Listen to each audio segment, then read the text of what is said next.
Electronic magic, bigger than life, Sound Pro.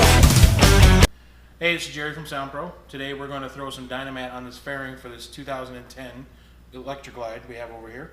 So I'm going to flip it around, clean it up, and put some Dynamat on it.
Okay, so the reasons we do this is to stop vibration, helps cut distortion, and gets better performance out of your audio system.